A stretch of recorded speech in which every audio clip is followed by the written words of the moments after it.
السلام علیکم ورحمۃ اللہ۔ قربانی کے جانوروں کا جو گوشت ہوتا ہے اس کو 3 حصوں پر تقسیم کیا جاتا ہے۔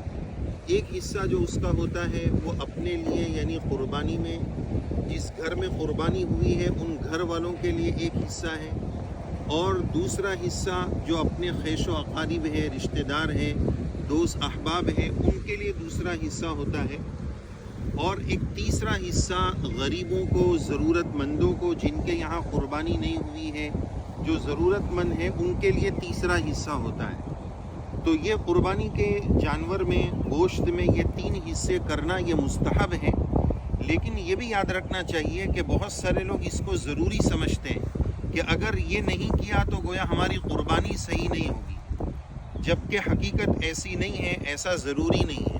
3 حصے کرنا کوئی ضروری نہیں ہے۔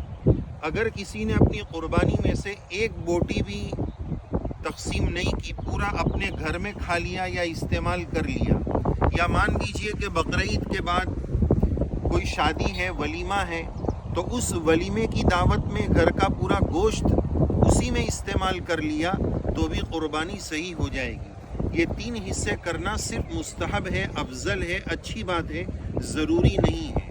ہاں، یہ بات ضرور یاد رہے کہ اپنی قربانی کے گوشت میں سے جو قصاب ہے، یعنی جو گوشت کاٹنے والا ہے، جانور کو ذبح کرنے والا ہے، اس کو اجرت کے طور پر گوشت دینا یا کھال دینا، دونوں باتیں جائز اور درست نہیں ہیں۔ اس کا خیال رکھنا بہت ضروری ہے کہ مان لیجئے کسی نے یہ طے کر لیا کہ چلو ہم اس کو اجرت کے طور پر 2 کلو گوشت رکھ لیں اور اس کے بدلے میں ہمارا جانور کاٹ دیں، تو یہ جائز اور درست نہیں ہوگا۔ اس کو الگ سے اجرت دینا پڑے گا، اس کی جو اجرت ہے کاٹنے کی وہ الگ سے دینا ہوگا۔